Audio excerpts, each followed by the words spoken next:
Esse episódio tem um oferecimento de Precisão Aeroagrícola, sua aplicação em boas mãos. Agro e prosa, apresentação Divino Ronaldo. O meu entrevistado de hoje tem um nome um pouquinho diferente. É o Vladimir Krancianinov, que é diretor comercial da Albion. E o tema da nossa entrevista será Pontos de Atenção na Lei de Produção On-Farm de Bioinsumos. Produtores rurais, fiquem ligados com a gente, tenho certeza que vocês vão gostar.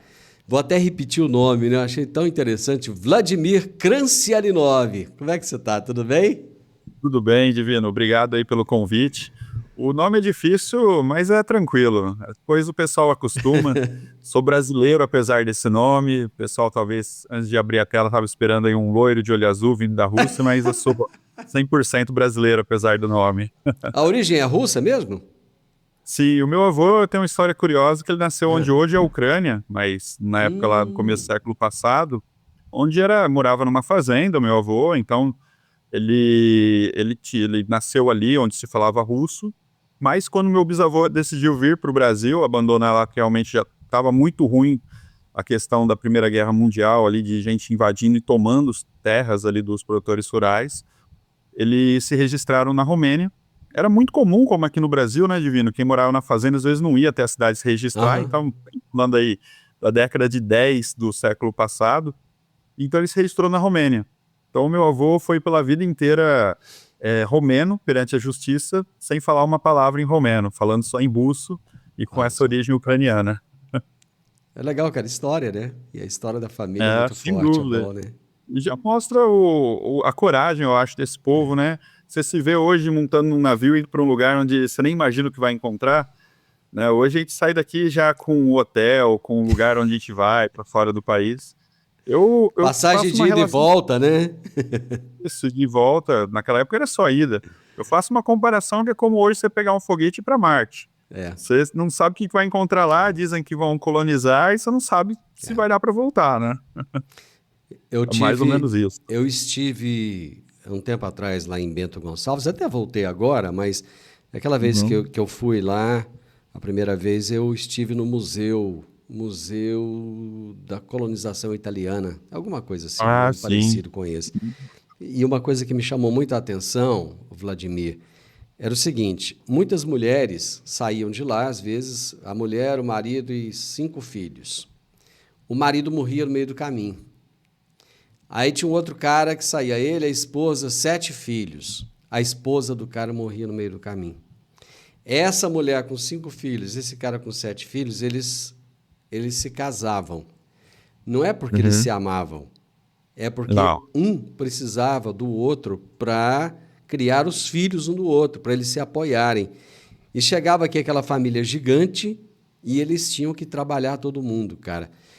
E eu fiquei imaginando, a hora que eu vi aquilo, eu fiquei chocado, eu fiquei imaginando a força daquelas mulheres, cara, né? Lógico que tem um homem também, que a gente tem que pensar, mas a força daquela mulher, que de repente, olha, não tem o apoio masculino do lado, né? Não tem o apoio do marido e tem aquele monte de filho para criar.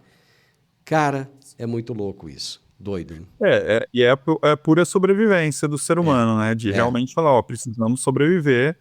E talvez as pessoas não tenham ideia de o quão complicado foi realmente das pessoas virem. E eu digo pelo meu avô que realmente meu bisavô desistiu de estar lá na Europa, não por um sonho daqui de vir para o Brasil nem nada, mas porque realmente era uma situação muito ruim que eles viviam. Né? Então é algo inimaginável hoje, né? Meu amigo, vamos falar de produção on-farm, de bioinsumos? Estamos falando de fazenda, agora vamos falar dos tempos atuais. Vamos entrar na máquina do tempo aí, vamos voltar. Vladimir, vamos voltar. Explica aí o que é a produção on-farm. Muita gente, com certeza, não sabe o que é, até porque é uma expressão em inglês, né, o on-farm. Sem dúvida. Não, é bom para todo mundo ficar na mesma página, né, Divino? E eu, sinceramente, também não gosto desse nome em inglês. Eu não gosto da gente inglesar, às vezes, a nossa língua, mas é a opinião minha, né? Eu também. Eu acho que assim... E olha que eu fui professor de inglês, né, hein? Então... Mas, de qualquer forma, eu acho que esse nome pegou. Né? Não tem como voltar atrás. E para quem não sabe, né, o nome que eu falo que pegou, que hoje é comumente falado no meio tanto rural quanto no meio aí das indústrias do setor de biológicos e fertilizantes, que nada mais é do que fazer, como fala, on-farm, dentro da fazenda, dentro da propriedade, os seus próprios bioinsumos. Eu acho que essa onda do on-farm, essa demanda, né, que os produtores criaram para si mesmos, vieram junto com esse crescimento muito grande dos biológicos sendo usados. Se a gente olhar para trás, né, Divino, e quando eu falo para trás, sei lá, começo do século, os biológicos já existiam várias marcas no Brasil, mas muitos não eram tão bem vistos como tão eficientes, né? Eu vi até assim uma certa desconfiança no uso deles. E foi há 10 anos atrás, na verdade, se pensar ali em 2011, 2012, um pouco mais, que teve essa virada de chave com muita demanda para controle de lagarta e, consequentemente, vieram de outras pragas, como o percevejo, como a cigarrinha, e o pessoal começou a utilizar e ver o resultado a longo prazo. E aí, com esse crescimento dessa demanda, desse consumo, alguns agricultores começaram a olhar e falar, por que a gente não produz isso dentro da fazenda? O que acontece, né, como a gente vai falar aqui sobre a lei, é que normalmente é assim mesmo. O ser humano desenvolve tecnologias, desenvolve uma questão cultural, porque isso se tornou cultural, on-farm, de você produzir dentro da fazenda porque agora você quer e sabe que consegue fazer aquilo. E depois só que a legislação vem coordenando isso. Então, até ano passado, a gente não tinha nenhuma legislação muito específica para registro de biológicos fora da área de agrotóxicos. Então, isso é um ponto bacana até para a gente discutir aqui, né, Divino, que a gente hoje considera todo o consumo de biológico como consumo de agrotóxico no Brasil. E também não havia uma fiscalização, uma legislação para quem produzia dentro da fazenda. Quem está produzindo dentro da fazenda no sistema on-farm, ele deve ter registro, deve ter fiscalização, mas ele não comercializa. Como funciona isso?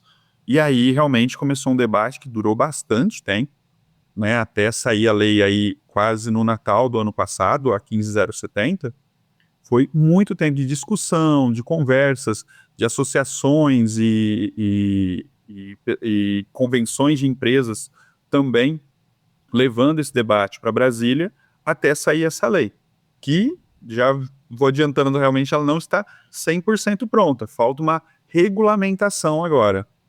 Mas, sem dúvida, o on-farm ele veio para ficar, e por isso que ele precisa hoje ter uma legislação específica para ele. Eu vou até dar uma explicada aqui na questão da lei, a lei de bioinsumos, que é a lei 15.070/2024, né? O que muda para o produtor rural com a publicação dessa lei em relação ao antigo enquadramento nas leis de agrotóxicos e fertilizantes? Antes, a gente não tinha um enquadramento, era bem isso. O produtor, na teoria, ele poderia produzir porque ele estava produzindo para consumo próprio. Então, não havia nenhuma legislação específica. O que acontece é que realmente ficava à mercê de sofrer uma fiscalização ou não, como não tinha nada específico. Hoje, com essa lei, eles determinam que essas produções dentro da fazenda são unidades de produção para uso próprio. Ou como uma amiga minha, a Silvia Campos, que trabalha numa consultoria de regulatório, denominou de UPI-UPI, né? O UPI-UPI, ele é basicamente o on-farm. Então, a legislação agora deu um nome para eles, que é a unidade própria, unidade produtora para uso próprio, que determina que ele vai ter, sim, agora uma fiscalização e que ele está, então, dentro da lei agora. Ele não é alguém que está fazendo fora da legislação essa produção para consumo próprio. Essa legislação, que saiu na lei 15.070, determina que pode ser feito o produto biológico dentro da fazenda para consumo próprio, assim como podem associações de produtores se formarem para uso para quem é associado. Então, isso abriu aí uma margem bem interessante para quem quer produzir os biológicos. Como eu disse, não tem uma regulamentação, então está previsto na lei que o MAPA foi nomeado como a agência que vai fazer a regulamentação, ou seja, as leis, as especificações e como vai funcionar a fiscalização. Então, o que se espera dentro de 365 dias, ou seja, até o final do ano, que o mapa publique algo referente a quem pode produzir, você precisa ter um responsável técnico, que tipo de equipamento pode se utilizar, ou qual é o requisito mínimo de equipamento, e como vai ser o controle de insumos que o produtor vai comprar para produzir esses biológicos. Porque aí tem um ponto muito importante, Divino, a questão de que muitas propriedades recorriam a comprar na distribuidora um produto biológico comercial e utilizar ele para reprodução dentro da fazenda. Isso, perante a lei, não é legal, seria uma biopirataria, e perante a questão técnica também não é interessante, porque aquele produto não está ali, falando agora em termos mais técnicos, não é um produto pronto para se multiplicar, e sim para aplicação na lavoura. Então ali ocasionava vários problemas na multiplicação, fora que não era a maneira legal de se produzir os insumos. Aí, o ideal é que agora, com a nova regulamentação, tenha controle de qual que é o meio de cultivo que ele compra, qual que é o micro-organismo que ele vai comprar, e aí a gente chama de cepa, né, o micro-organismo isolado que ele vai adquirir e ter a possibilidade de produzir dentro da fazenda. Então, tudo isso se espera que o mapa publique até o final do ano, mas a gente está agora, nesse momento, 2025, numa zona um pouco cinzenta, Divino, porque foi publicada a lei, mas não a regulamentação. Então, se discute muito, e existem sim hoje debates entre associações de produtores, associações de indústria, para levar isso para o mapa e o mapa entender como balancear essa discussão.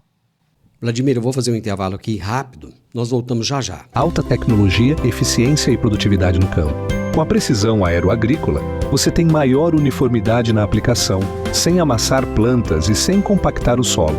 Tudo isso com menor impacto ambiental e uma equipe comprometida com ética, respeito, inovação e resultados.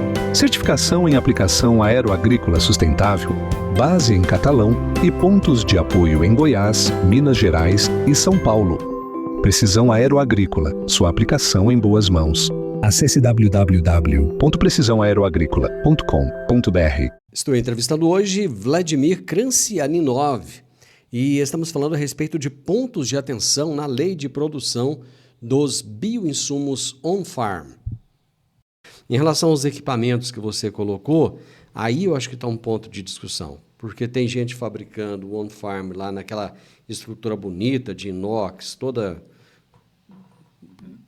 arrumadinho, tudo bonito, e tem gente produzindo na caixa d'água ali, né, de plástico.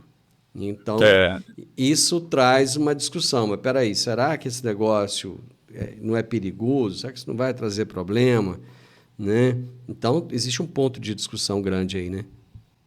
Sem dúvida, Divino. É algo que, para mim, assim, pensando na questão técnica, como eu trabalho, como a gente entende dessas produções, realmente é muito difícil você conseguir produzir numa caixa d'água ou em algumas piscinas de lona que algumas pessoas já vi na internet fazendo e divulgando que dá certo, sem uma contaminação. E o que é uma contaminação? É você tentar produzir um micro-organismo e crescer outro. Ah, mas eu quero fazer aqui como um bocache, como de alguma forma ali com vários micro-organismos juntos. É muito difícil você ter o controle disso e a repetibilidade desse processo. Não tem padrão, né?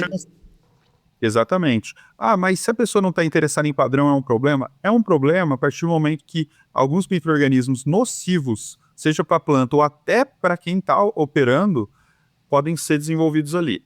Quando a gente fala de equipamentos de inox, bonitos, espelhados ali, né, dá aquela cara industrial, a gente tem que também ter aquela ideia do se não é por fora bela viola e por dentro o pambolorento, né, como se diz, né? Entender se são equipamentos realmente sanitários para essa multiplicação, porque o que a gente vê, eu visito muito, eu ando muito aí por Goiás, Mato Grosso, Tocantins, eu viajo bastante e já pude visitar algumas fazendas que me convidaram e que realmente quando você vê, a pessoa tem um equipamento aparentemente muito tecnológico, mas que não tem a possibilidade da limpeza. Então, o ponto essencial que eu acho que o mapa vai pegar é como você faz a limpeza, a sanitização desse equipamento para garantir que um produto não vai contaminar o outro. E como eu disse, não produzir micro-organismos que podem ser prejudiciais até a quem está aplicando ele. E tem uma outra questão aí, não é só ter a possibilidade de fazer, mas é fazer, né? Porque você tem que desmontar toda aquela... Eu fazia cerveja artesanal e tinha muito Dá um baita disso. trabalho, né? Cara, dá um trabalhão, porque às vezes o troço vaza ali, o mosto, né, e entope um lugar e você nem sabe onde entupiu, você tem que desmontar aquele negócio todo. Aí nessa hora você fica pensando, era só ir ali na esquina e comprar uma já gelada, né? E eu aqui me matando. Mas esse é um ponto interessante que você colocou, porque aí o produtor pode pensar, mas seria só eu ir ali na revenda e comprar um produto pronto, né? Cara, em termos de eficiência, porque tem muitas empresas hoje altamente reconhecidas aí no mercado, né? O Brasil se tornou uma referência nisso. Né? Eu tive a possibilidade de visitar algumas. Recentemente visitei uma empresa agora que estava... Fui conhecer o parque deles lá com os equipamentos. O que é aquilo? É coisa de louco. Então, assim, e tem toda uma preparação. Então, tem empresas muito eficientes no mercado que já se preocupam com isso. Para que você tirar o olho da sua produção, né, de plantar bem, de cuidar da semente e tudo mais, para produzir bioinsumo? Não, exatamente. Eu acho que hoje, como eu disse, é uma questão cultural. Por que você fazia cerveja, sabia que dava essa dor de cabeça e voltava na outra semana a produzir lá na sua casa? Porque é uma questão cultural. Hoje, o produtor, por mais que ele tenha problema com contaminação, com às vezes falta de eficiência, mas ele já entendeu o que ele pode fazer. O que eu vejo é realmente alguns produtores decidiram não fazer e compram o produto, e alguns sabem que podem, que muitas vezes estão usando uma caixa d'água, mas ele olha e fala para mim, olha, eu estou usando uma caixa d'água, mas eu sei que não é o ideal. Eu tenho que melhorar, eu tenho que buscar um equipamento melhor, com mais... Quer dizer, ele está indo para esse caminho. E aí eu vejo uma discussão da indústria pensando, mas o on-farm, ele vai prejudicar o nosso mercado? Hoje existem estudos de companhias que fazem estudo de mercado, que avaliam ali, tem uma margem entre 20% e 25% do mercado de bioinsumos ficar on-farm, ou seja, ser produzido dentro das fazendas.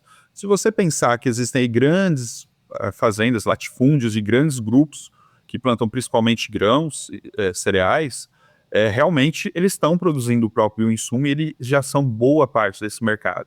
Mas mesmo esses grandes grupos não estão desenvolvendo novas tecnologias, estão buscando as tecnologias que já estão no mercado. Isso. Então a indústria principalmente a que busca inovação, que busca lançar novos produtos, esse produto vai ser consumido pelo agricultor, porque ele dificilmente vai ser replicado dentro da fazenda. Então existe hoje uma mentalidade, eu vou produzir o que eu consigo produzir na fazenda, que eu tenho um custo mais baixo para produzir, muitas vezes até com doses mais altas de aplicação, mas produto XYZ eu vou bater lá na distribuidora, eu vou falar com o revendedor, eu quero que entregue aqui, porque complementam o meu manejo. Né? Assim como, né, Divino, a gente está falando, o pessoal talvez ouça e falar, mas essas fazendas são orgânicas? Existem fazendas sim, hoje que trabalham com o que a gente chama de agricultura regenerativa, 100% na fazenda, com exceção muitas vezes do herbicida, que não existe hoje um bioherbicida ainda no mercado, mas a grande maioria faz um mix de químico com biológico. Sim, então isso mesmo. Usa menos produto químico, mas se usa mais biológico que usava anteriormente. Então esse mix é composto em comprar o produto químico, comprar o produto biológico como especialidade e produzir o que hoje já pode se chamar de commodity. Algumas bactérias, alguns fungos hoje são basicamente produzidos nessas fazendas com uma certa relevância do consumo. E é por isso que se diz aí que de 20% a 25% é o mercado on-farm. Mas a gente tem 75%, 80% que são realmente as indústrias vendendo e vão continuar vendendo para esses agricultores. Eu visitei no ano passado uma biofábrica, numa fazenda no Mato Grosso. Cara, você precisa de ver que, assim, em termos de equipamento, sensacional. Os caras que trabalham lá, né, são assim. E mesmo assim, eles compram mais no mercado. É aquilo que você colocou, né?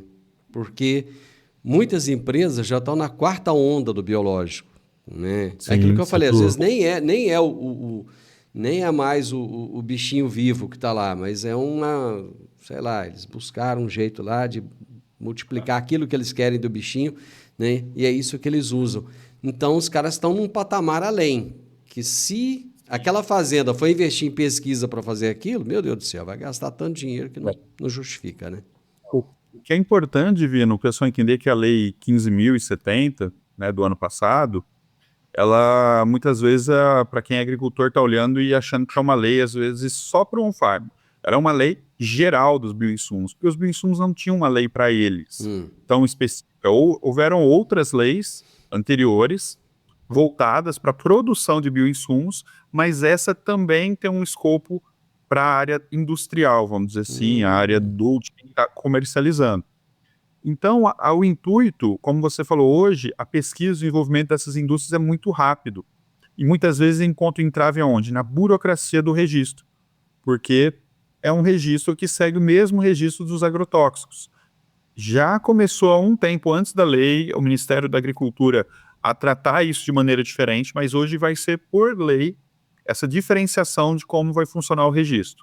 Então, antes, você tinha categorias ali dentro do agrotóxico como agrotóxico, que seria tudo que é controle biológico, e o que é considerado inoculante, que são alguns produtos, hoje, além dos tradicionais azospirilo, empirade rizóbio, considerados também como inoculantes. Hoje, com essa nova lei, a gente vai ter várias linhas de registro para bioestimulantes, biofertilizantes, biocontrole. Isso vai promover para as indústrias uma forma de fazer mais rápido esse registro e assim lançar esse produto no mercado com mais velocidade. E isso, para mim, eu acho que é bem importante, porque eu vejo aí essas indústrias investindo pesado na pesquisa e que, obviamente, precisa isso retornar de alguma forma. O Brasil, sem dúvida, é a vanguarda desse mercado. Então, a lei tem que amparar de alguma forma que a gente continue na iniciativa privada desenvolvendo produtos nessa linha.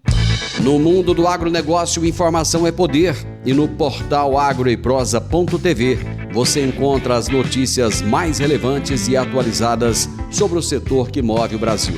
São análises, entrevistas com especialistas e tudo o que você precisa saber para se manter à frente no mercado. Do campo à mesa, agroeprosa.tv conecta você ao que realmente importa no agro. Acesse agora mesmo agroeprosa.tv e fique bem informado. www.agroeprosa.tv. A notícia do agro começa aqui. Ô Vladimir, o produtor rural, ele não pode produzir na fazenda e vender, né? Ele tem que produzir só para uso próprio, não é isso?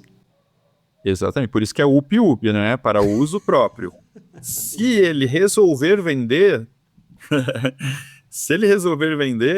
ele tem que passar por todo o trâmite de uma indústria. Que tem que virar empresa, CNPJ específico e tal. O CNPJ com o KNAI para a venda de insumos agrícolas, né? Que hoje seria de agrotóxico, a registrar o estabelecimento, registrar o produto. Então tem tudo isso para depois ele poder vender. Como eu disse, existe realmente algo que chamou muito atenção nessa lei, que é a questão de associações.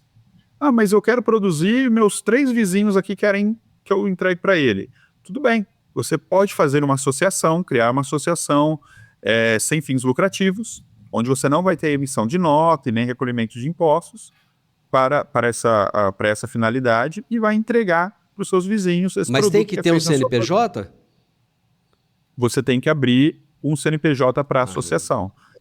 Você não pode simplesmente falar, a gente é associado aqui, não. Tem que criar uma ata, tem toda uma burocracia, mas que é extremamente simples até, Divino. E eu acho que isso vai ser realmente uma vertente aí que vai realmente ter muito sucesso, muita adesão por alguns agricultores. Cara, tem um tal de bioreator que é utilizado nesse negócio aí, nessa produção? Sim. Isso aí é a nossa especialidade na empresa lá. A gente começou a empresa pensando em produzir bioreatores aqui no Brasil, eu e meu sócio, quando começamos há 13 anos atrás. E é exatamente isso que a gente trabalha e tem até hoje dificuldade para explicar, às vezes, para quem a gente conhece, os amigos, familiares, mas você vende o quê? A gente vende bioreator. E o que é o bioreator? Né? E hoje, é uma usina atômica? Exatamente. Hoje, muitos agricultores sabem explicar talvez até melhor do que a gente o que é um bioreator. Porque esse termo se tornou comum para os agricultores que estão produzindo on-farm, ou mesmo os que não estão, o que é um bioreator. E o bioreator, na sua explicação mais simples possível, seria um equipamento onde você cultiva micro-organismos. Na teoria, uma caixa d'água pode ser um bioreator? Na teoria, sim, apesar de ter todos esses problemas de contaminação, como eu disse. Mas o mais comum que a gente vê em grandes indústrias, como essa que você falou que visitou, e outras que estão aqui no mercado nacional, são equipamentos de aço inox, sim, só que equipamentos sanitários, equipamentos que você realmente consegue fazer altas concentrações sem contaminação. Hoje, na Albion, a gente trabalha com esse equipamento e falo para você, Divino, o mesmo equipamento que é entregue para uma indústria farmacêutica é o entregue para uma indústria de biológicos agrícolas. Assim como até mesmo algumas fazendas buscam esse mesmo equipamento no mesmo modelo para trabalhar dentro das suas fazendas.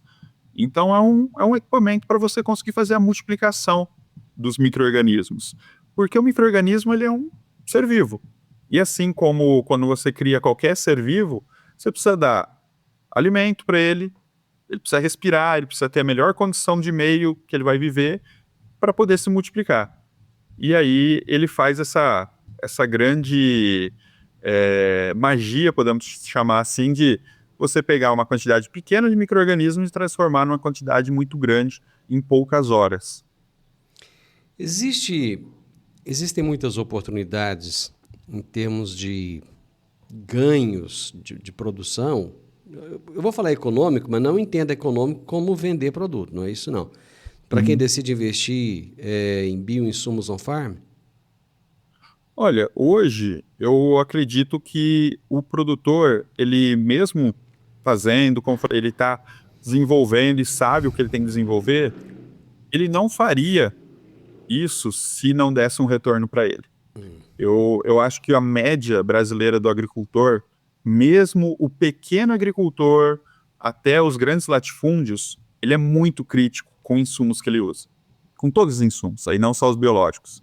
Com químicos, com fertilizantes, com tudo que a gente imaginar. E hoje, quando ele faz isso, é porque ele vê um rendimento na lavoura dele. Mas aí pode ter alguém ouvindo e falar, mas eu fiz durante uma safra e não me deu rendimento. O que eu conheço de gente que hoje vê o retorno do investimento em produzir ou comprar biológicos é depois de 3, 4 safras. Porque o biológico realmente ele tem uma necessidade de poder, no caso, para o controle de pragas, não ser exatamente imediato, como um inseticida. Assim como também toda a questão dos micro-organismos que vão no solo, para poder ter uma interação com a planta, também vão de um longo prazo que eles estão ali.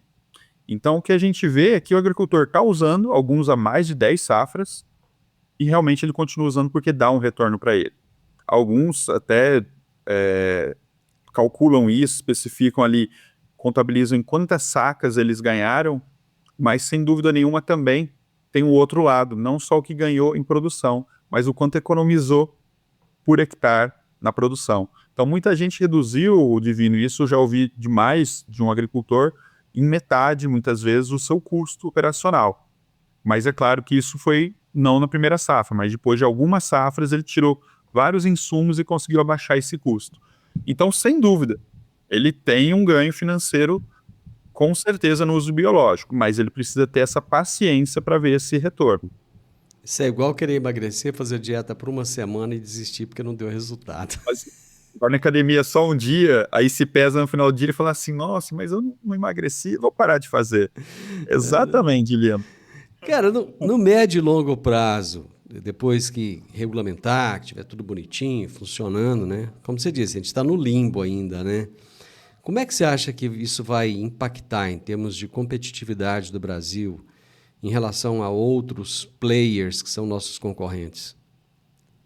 Olha, o Brasil, Divino, ele tem uma agricultura extremamente sustentável, extremamente verde do ponto de vista ambiental. Eu acho que hoje o que falta para o Brasil, para ter essa competitividade, como você disse, com outros países, é divulgar melhor isso, é se comunicar melhor. Isso é algo que eu falo muito também nas apresentações que a gente fase, até no podcast que eu comentei contigo no começo, nos bastidores, que hoje o que falta na área científica, na área do agro e na sociedade é essa comunicação. Você acha que hoje, se a gente abordar alguém na rua, mesmo aí, né, na sua cidade, a pessoa realmente que não trabalha com agro, ela tem noção da dimensão que o agro é para o Brasil, de quão sustentável é o agro? Muitas vezes ele vai se preocupar exatamente no que a gente falou. Olha, eu acho que aqui o pessoal usa muito agrotóxico, vão falar. E realmente recai nisso, que o agrotóxico que ele está falando às vezes não é. E é bacana a gente lembrar, né, que o Brasil usa muito agrotóxico, mas se a gente pensar na área do Brasil, por área, o Brasil é um dos que menos se utiliza. Tem muito país com uma extensão territorial muito menor que a nossa e consome aí uma quantidade também bem razoável. Então eu acho que assim, vale essa comunicação interna para nós entendermos e termos orgulho do agro brasileiro e exatamente explorar isso no mercado internacional. Para quando alguém está em outro país e está comprando um produto derivado do Brasil ou mesmo produto in natura, uma carne brasileira, comprando a soja ou comprando o óleo ou suco de laranja que a gente exporta para todos os países, suco de laranja, é entender que ele está comprando um produto extremamente verde, que respeita o meio ambiente e que hoje, como a gente está discutindo aqui, tem todo esse manejo biológico, pensando realmente na diminuição da carga de químicos que pode ter algum resíduo para o ser humano. Então, acho que se a gente comunicar bem isso para o mundo, nós somos disparado o país mais verde do mundo. Lá vou eu trazer mais um exemplo bobo aqui para ficar fácil das pessoas entenderem. Mais ou menos como alguém falar assim, a Graziane, lá, a mulher do Belo, a ex-mulher do Belo, come muito mais ovo do que o Divino. Lógico, ela malha muito mais do que eu, ué. Então, ela precisa muito mais. É o residual, né, Divino? Às vezes o ovo que ela consumiu de manhã já se perdeu. A gente, hoje mesmo, come ovo de manhã. Não fiz nenhum exercício até agora. Aquele ovo continua aqui, não gastei ele. Você não vai comer 20 ovos por dia. Meu amigo, é isso aí. Você tem um podcast, né? Ah, sim, a gente comentou aqui. Vou fazer meu jabá, né, Divino? Faz seu jabazão, né? Aí, aproveita, lógico. Aí. Eu tenho um podcast que a gente discute sobre temas como esse ou como outros voltados para biotecnologia e bioprocesso, que chama exatamente Bioreator de Ideias. Eu falo assim, Divino, quem quiser procurar no Spotify e digitar a palavra bioreator, não tem nenhuma música, nem um outro podcast com esse nome. Vai aparecer o primeiro, vai ser esse. Mesmo que alguma dupla aí grave alguma música aí com o nome bioreator, por enquanto é o único. Bacana. A gente tem vários episódios, sempre com convidados, né, com entrevistas interessantíssimas, até sobre outros temas que eu acho que o pessoal vai se interessar aí para poder ouvir, como, por exemplo, o desenvolvimento de proteínas para alimentar o ser humano dentro de bioreator, que seria a carne do futuro, que o pessoal fala. Show. E o pessoal da pecuária fica tranquilo que a gente vai continuar cultivando muito boi mesmo com essas proteínas. Meu amigo, bacana, parabéns pelas explicações que você trouxe, parabéns pelo seu podcast, muito sucesso. Tomara que o pessoal que está ouvindo a gente que vai lá e passa a seguir você e ouça os episódios. Muitíssimo obrigado e estamos aqui sempre à disposição, viu? Obrigado você, Divino, pelo convite. Também fica à disposição quando quiser discutir algum outro tema.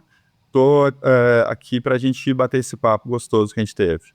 Muito bom, realmente, gente, uma prosa muito, muito boa mesmo. Eu conversei com o Vladimir Krancianinov, diretor comercial da Albion, e nós falamos sobre os pontos de atenção na lei de produção on-farm de bioinsumos.